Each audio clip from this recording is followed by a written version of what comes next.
Io volevo solo salutare il maestro Katanishi. Come no? Ah, sensei, o久しぶりです。お久しぶりです、カプリさん。元気ですか？元気です。本当に何十年ぶりですね。はい、久しぶりです。先生の顔よく見えるけど、ビデオ見るときはね。でも実際に会ってないね、最近は。会ってないですね。ね、ぜひお願いします。こちらこそよろしく、今年もよろしくお願いします。今年いい年であるようにね、お願いします。ありがとうございます。どうも、すいません。はい。はい。Ecco, io Corrado posso già andarmene a questo punto, Dopo questa lezione a me il maestro Cappelli mi ha insegnato a fischiarlo il giapponese.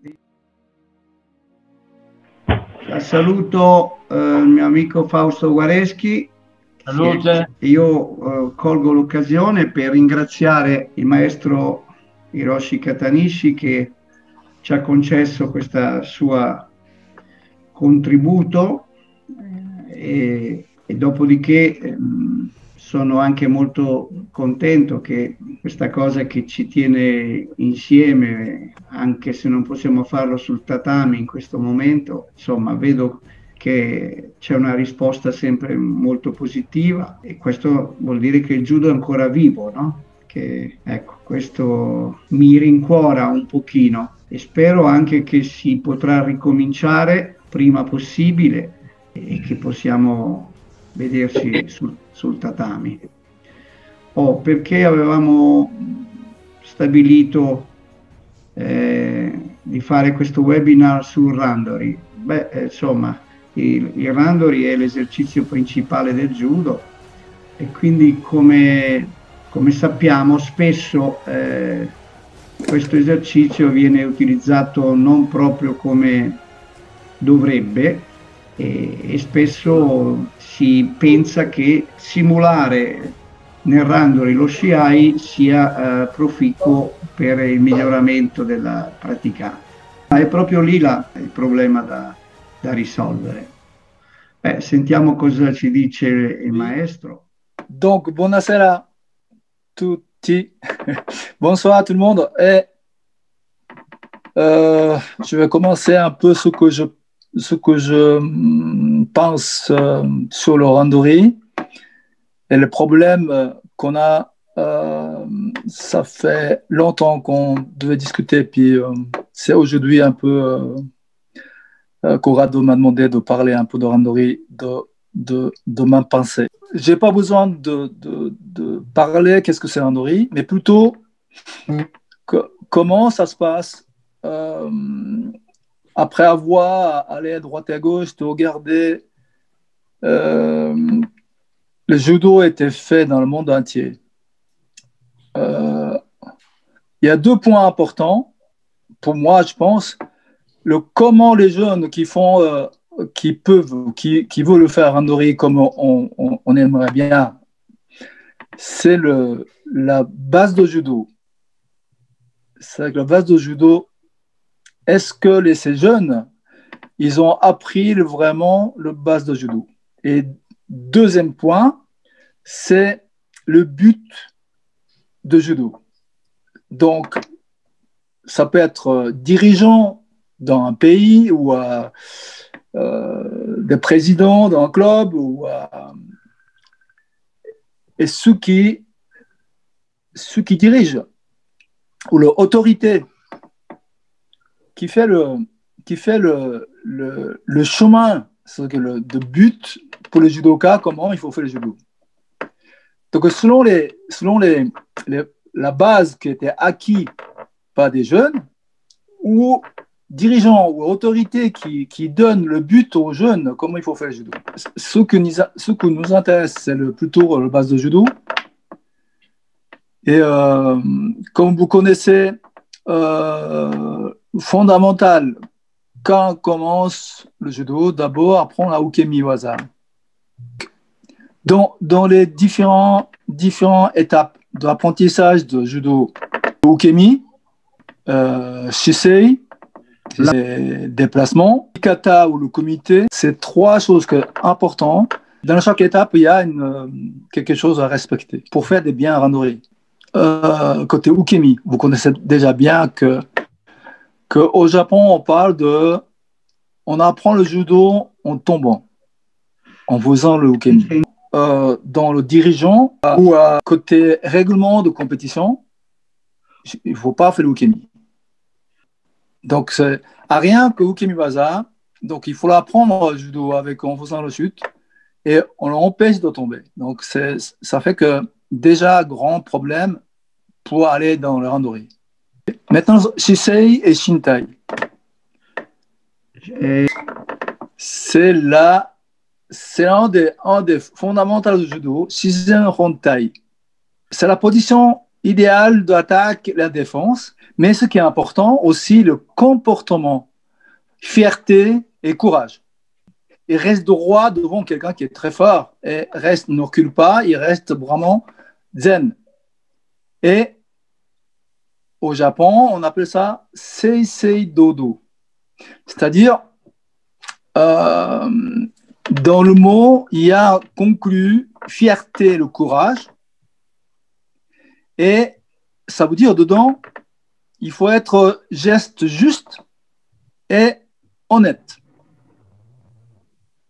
Dans la tête de pratiquant de judo, cette posture a une signification et évidemment le bon déroulement de randori, mais plutôt côté honnête, ne pas faire mal aux autres et d'autre part, il faut être courageux d'aller avec tout le monde. Alors, contrairement à ce que je viens de dire, Shizen Hontai, c'est le droit et on montre le courage et la fierté, mais si quelqu'un qui casse en deux, lâcheté et la peur, pas de courage, il affronte pas honnêtement avec ce qui est en face de lui. C'est l'échange. Ça c'est la signification des bonnes importances de Shisei et Shintai, déplacement et de posture.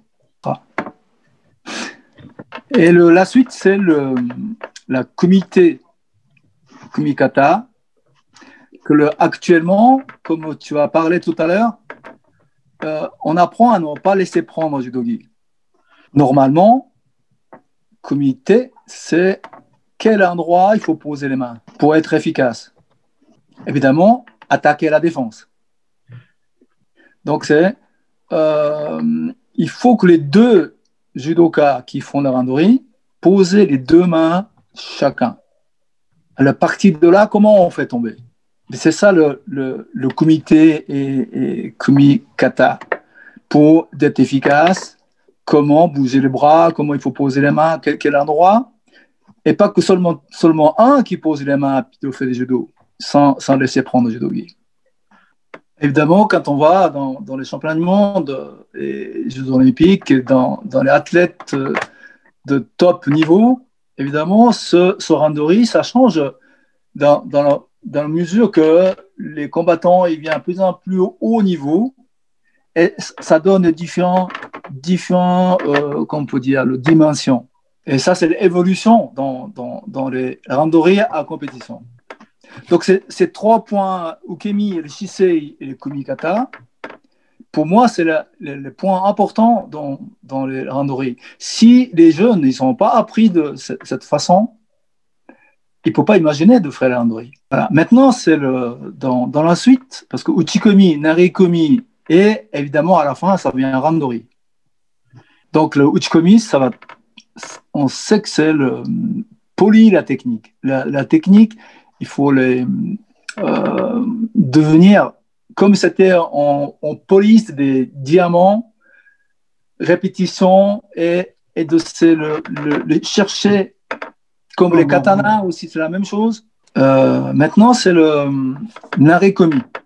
Il faut chercher la efficacité de cette technique, comme on a travaillé au uchikomi. Mais dedans aussi, c'est pas seulement projeter, il faut chercher la beauté de geste. Et ça commence par la tachi waza, nage waza, pas stemi waza. On reste debout. Donc, c'est la beauté du geste. Jolie technique, les efficace, en même temps, honnête vis-à-vis le partenaire, bien projeté et pas n'importe comment. Donc, partir de là, par rapport à Uchikomi et Nerekomi, c'est le Kuzushi Tsukuri Kake, Nage et les Kime. À la fin, Zanshin. Et ces projections complètes doivent travailler pour être efficace. En même temps, il faut être honnête vis-à-vis des partenaires, bien projeté et de contrôler est-ce qu'il a bien chuté ou pas. Et c'est la notion préalable pour aller à randonnée. Donc, c'est l'équilibre psychique et physique. Et évidemment, après, ça vient à randonnée. Il faudrait compter tant de Kurinshu, Sotarinshu et de statique, déplacement. Et tout ça, absolument, ça suit dans le randonnée.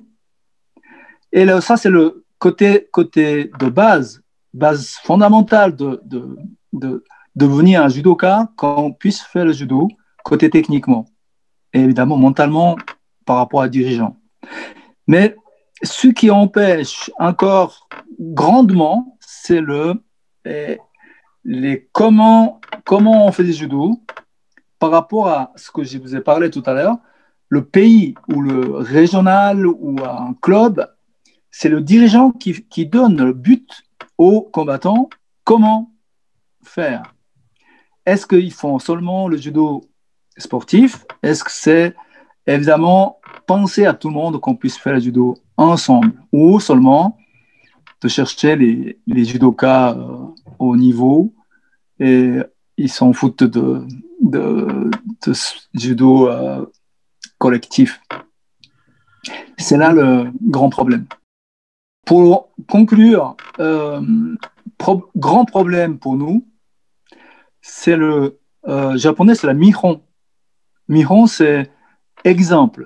Quand on regarde dans les compétitions des échauffements, des entraînements avec des hauts niveaux, ce n'est pas des bons exemples. L'exemple de randonnée idéal, c'est dans un club.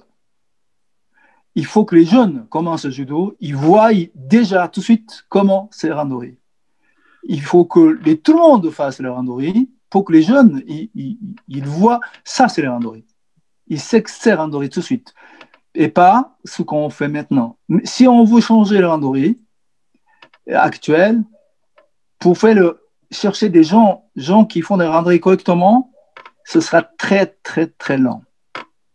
Par exemple, chez moi, à Lausanne, quand judokas de extérieur qui n'ont pas appris le randonnée, qui rentrent chez nous, très difficile à changer. Malgré autour, ils font des randonnées, ils ont pris mauvaise habitude. C'est une mauvaise habitude et difficile à enlever. Deuxième chose, c'est le côté psychique. Certains, ils ont peur. Ils n'ont pas appris de ne pas avoir peur, confiance en l'autre. Parce que dans la randonnée, s'il n'y a pas de confiance, on ne peut pas faire la randonnée. Ça vient bagarre. Comme on sait très bien que le judo, c'est le confiance mutuelle. Et c'est comme ça qu'on arrive à faire le judo. Et même quelqu'un qui est très fort, on sait qu'il nous fait pas mal. Et cette confiance, et ça aussi, il faut l'établir. Je ne sais pas combien de temps on a besoin. Et seulement parler, ça ne suffit pas. Il faut le sentir. Et ça, c'est vraiment, il faut avoir des groupes qui font des randonnées et que les gens, vraiment, ils doivent persuader que ces randonnées, ça se passe comme ça, qu'il faut avoir beaucoup de bons exemples pour qu'on arrive à faire de bonnes randonnées. Et évidemment, c'est le règlement d'arbitrage, ça ne va pas aider à nous faire randonnée. Parce que Ippon actuel, et ce n'est pas du tout pareil comme Nari no Kata. Si je fais Nari no Kata, toutes les techniques, ça doit être pas Ippon. Ça sera Wasari. Et comment comme notre fondateur, Jigoro Kano Shiran, qui a parlé parallèle, le randori et le kata. Ce n'est pas du tout parallèle maintenant. C'est impossible. On ne peut pas imaginer de dire ceux qui font des compétitions, comment ils peuvent faire randori. Toutes les projections finissent Sutemiwaza actuel. 95%, tous, ils tombent avec. C'est le Sutemiwaza. Il n'y a pas de Tachiwaza. C'est pour ça que le projection de kata doit être ippon. Donc le règlement doit changer. Imaginez-vous que le dirigeant ou autorité qui donne un bon chemin et les professeurs enseignants, il va aussi dans le sens. Il y a des gens suivent l'autorité. Le dirigeant il change. Comme un règlement change, judo change selon des règlements. Juste, j'aimerais poser des questions à tout le monde, ce que je vous ai parlé tout à l'heure, et les projections de kata et ippon dans la compétition, qu'est-ce que tous les professeurs, comment ils pensent? Est-ce que c'est dans le bon chemin ou pas bien? Je trouve que c'est la clé.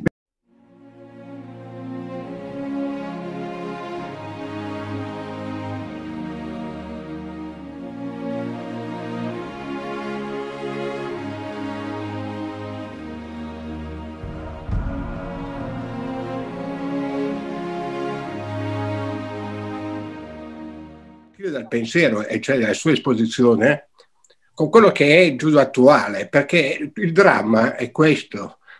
Che cosa è rimasto di quello che era l'idea di Jigoro Kano? Perché il problema non è solo dell'insegnante che per ovvie ragioni, se vuole stare in un'organizzazione, in qualche maniera deve assecondarla. Il problema è che non c'è più la cultura di base, perché e a che cosa serve il randori. Il maestro ha parlato come si fa, sì, ma a cosa è finalizzato è abbastanza, secondo me, fondamentale per capire cosa c'è dietro come pensiero. Oui, c'est la formation. C'est clair qu'il faut former des dirigeants et aussi des professeurs. Il y a un point que quand j'étais jeune, quand j'ai vu la compétition, et que il y a un qui a fait vraiment jolie technique. L'autre, il est tombé à plat ventre. Ce qui est tombé, il est refusé de chuter. Et dans ce cas, l'arbitre, il n'a pas donné ippon. Il n'a pas donné les points. Mais quelques temps après, nouveau, il a fait jolie technique. Et là, l'arbitre, il donnait tout de suite ippon. Avant qu'il tombe à plat ventre, il a donné ippon. C'est-à-dire, il a vu la beauté de geste et d'efficacité. Simplement, ce qui a perdu, il ne voulait pas chuter. C'est là que, je dis tout à l'heure, c'est vraiment être honnête. On s'est fait prendre et il ne veut pas chuter. Pour moi, c'est le judo, quoi. C'est ce qui est important, actuel. C'est le résultat seulement qui compte. Et pas comment on fait.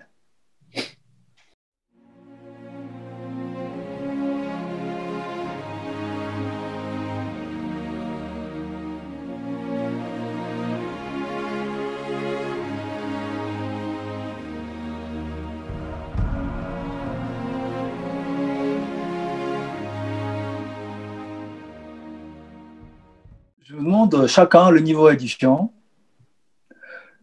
Monsieur Molo, il dit de niveau, maintenir le niveau. Quelles sont son ambition?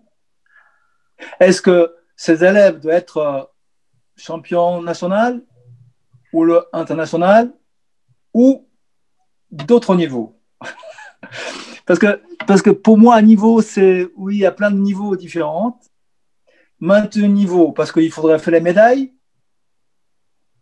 ou le maintenir niveau parce qu'on fait des jolis judo. Ça dépend de comment. C'est là la grande difficulté maintenant de voir est-ce qu'on suit l'événement. Donc, pour suivre le niveau dans l'international, maintenant, il faudrait entrer dans la fédération et puis travailler avec la fédération nationale et de faire les plans de stage.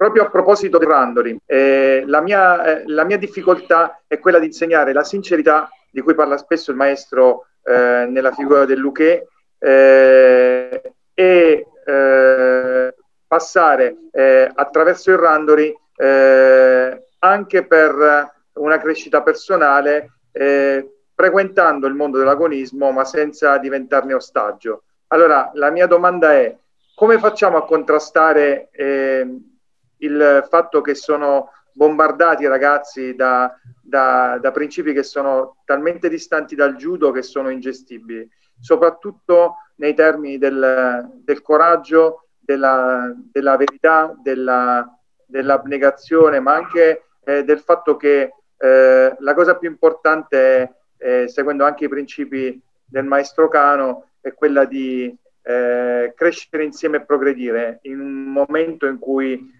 l'agonisme ci insegna exactement le contraire. C'est ça. Donc, en tant que professeur, il faut protéger ses élèves. Ça, c'est important. Et, les élèves, ils ne voient pas les dangers. Mais les professeurs, ils voient le danger. Ce qui est important, Corrado, et jusqu'à maturité physique de ces enfants, le professeur doit choisir ses compétitions, ses entraînements et surveiller les partenaires qui est correct. Parce que c'est accident, ça va vite arriver, blessure. Il y a beaucoup de jeunes que je connais à cause de blessures s'arrêtent. C'est parce que les partenaires qui font n'importe comment. Et le compétition aussi, c'est pareil. Donc, il faut choisir. Il ne faut pas aller dans la compétition, trop de différence au niveau. Il faut choisir les partenaires d'entraînement de randori. Il faut absolument surveiller et vigilant pour vraiment éviter de se blesser. C'est important jusqu'à maturité physique.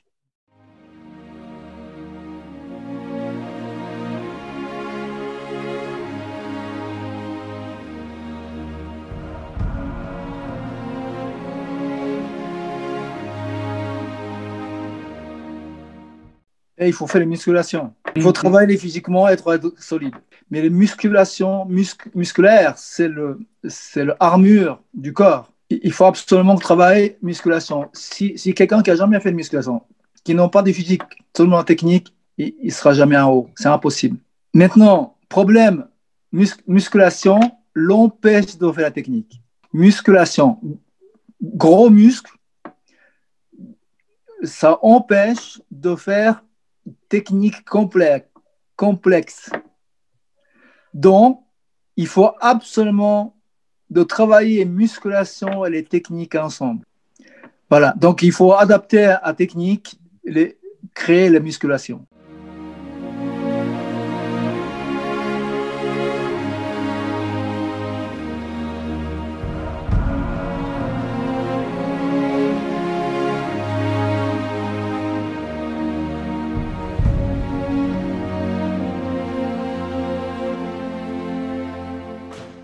Il est très important.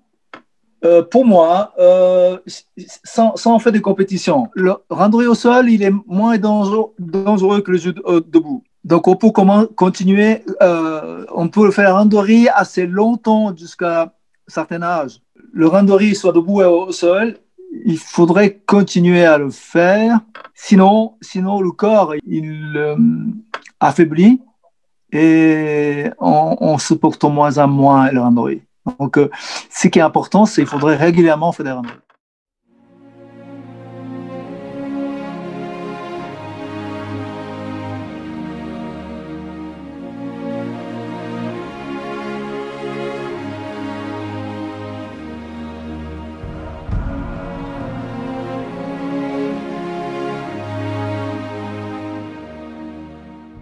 Non, parce que c'est la continuité d'aller plus loin. C'est pas bon exemple pour les débutants de judo pour faire les professionnels comme professionnels. Mais à la fin, quand vous voyez la compétition de Abe contre Maruyama, voilà, les deux combattus, ils sont jamais fatigués et ils se connaissent. Ils sont tellement est difficile à faire judo. Et si vous voulez aller jusqu'à là, je félicite parce que il faut beaucoup de courage, de temps, d'entraînement, beaucoup de choses à faire. Mais ce qu'on discute maintenant, c'est comment faire la randonnée, comment ça se passe, comment les gens ils commencent à aimer les judo et de satisfaire ce qu'on fait par rapport à l'entraînement et les physiques. Parce que si on fait les judo et on se blesse, ça ne va pas. Donc, ce qu'on doit faire, c'est plutôt judo, mais judo débutant à judo connaisseur. Et ce qui reste après, ceux qui vous tentent d'aller au niveau, ça c'est leur choix.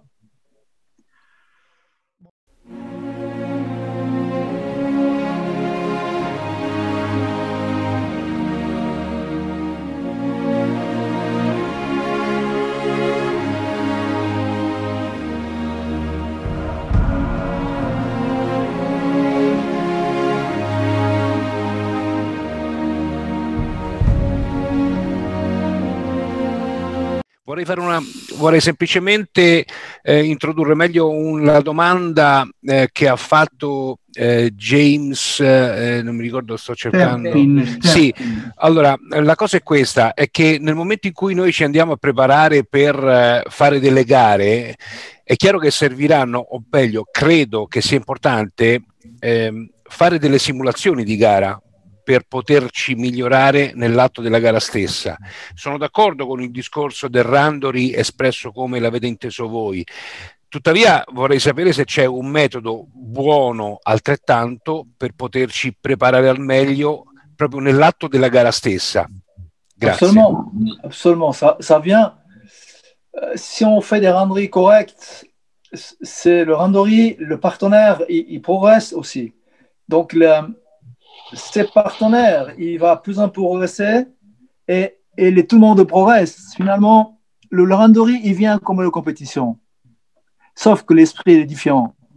Et ça vient plus en plus vite, ça vient plus en plus fort, ça vient plus varié. C'est le chemin pour aller à la compétition, finalement.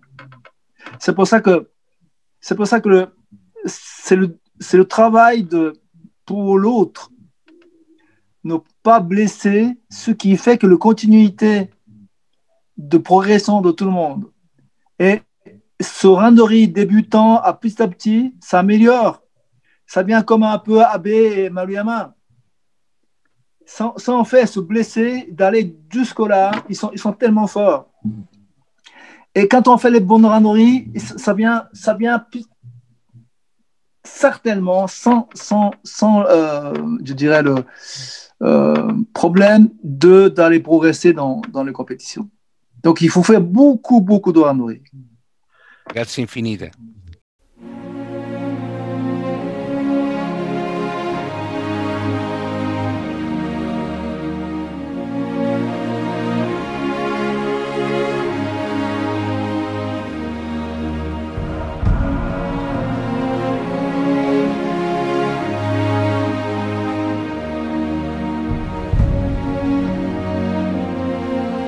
Oui. Je suis d'accord avec vous.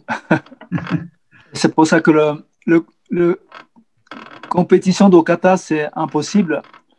Là, à mon avis, quand on fait les kata et comme on fait les randori, le même professeur, il donne une technique à ses élèves et pas tous ses élèves, ils font la même utimata, par exemple.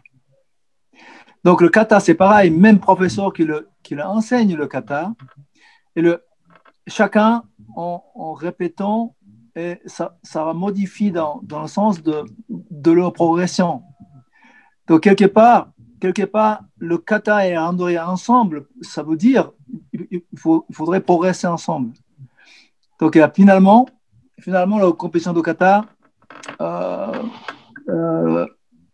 c'est pas chercher le faute de pénaliser. Il faut mieux de chercher à bon geste, bonne exécution. Je sais pas comment on dit ça, comme la randori, comme la compétition, jolie technique, ils finissent. Et c'est la beauté de geste. Et c'est compétition de kata, ça n'amène pas cette juste donner le copie, meilleure copie qui gagne, on dirait, comme un peu robot. Ce que vous avez dit tout à l'heure. On a cette sensation un peu. Donc c'est pour ça que on est limité dans les kata, dans la compétition. On ne peut pas exploiter et de personnaliser, de contenter de faire quelque chose de soi-même, de faire à sa façon.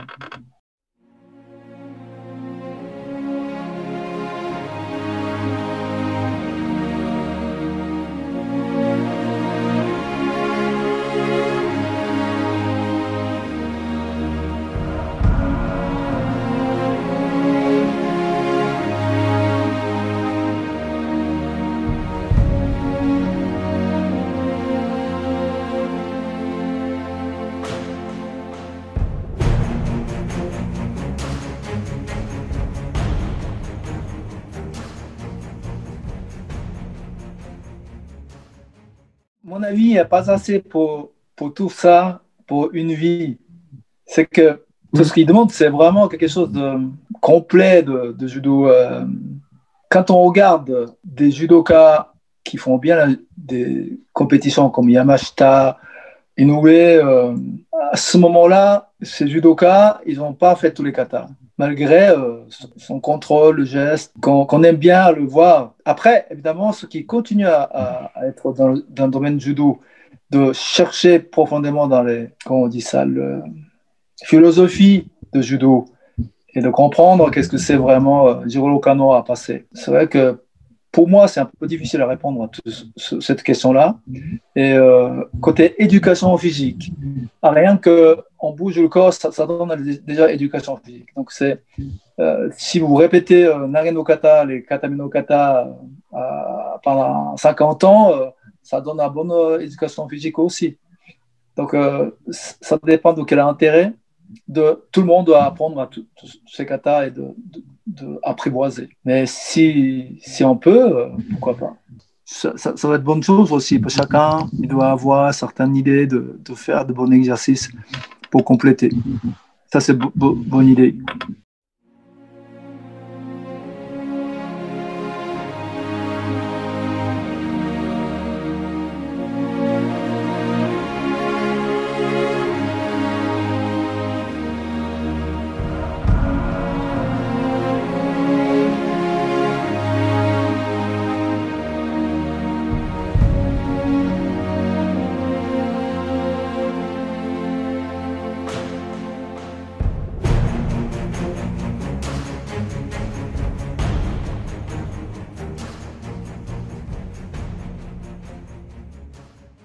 Non, ce qui est bien dans le judo, la compétition, ça donne complicité, hein, oui. Aussi complexe dans le niveau du judo. Et je trouve sans compétition, c'est un peu dommage. Parce que la création de judo, la façon commencer à faire des compétitions dans le judo,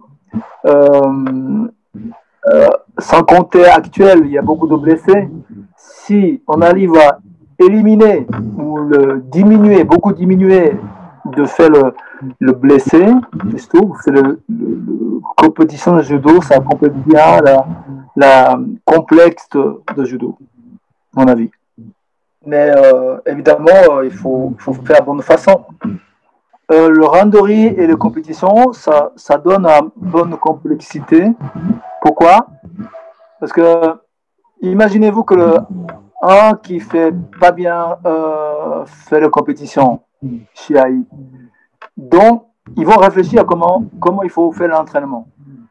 Donc, aussi améliorer le randori. Pour que réflexion qu'il fait après la compétition, améliorer le randori égale améliorer les compétitions. Donc, ces deux entraînements, il est très allié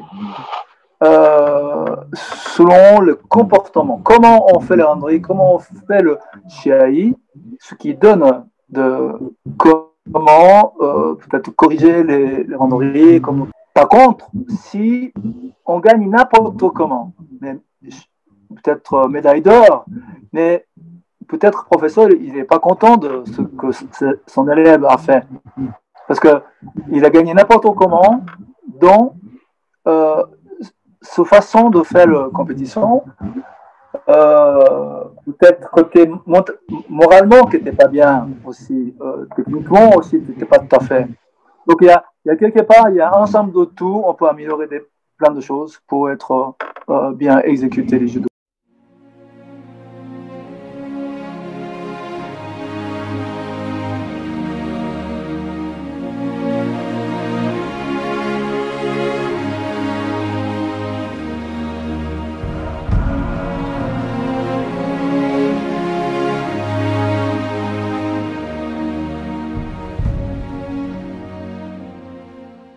Pour moi, le Makomi n'est pas très dangereux si c'est bien exécuté. Ce qui est dangereux, c'est le Sutemiwaza général. Le Ukemiwaza, c'est notre survie pour continuer à faire le judo sans essor, sans se blesser. Donc, le Makomi, il est dans le Sutemiwaza. Donc, le Sutemiwaza, il accompagne de projection jusqu'à la fin pour que le dos touche par terre. Donc, à partir de là, évidemment, le Ukemiwaza, c'est impossible. Donc, c'est important que quand on fait les projections, pour que le partenaire adversaire qui puisse bien chuter. Ça, c'est le point important.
Tout à fait d'accord.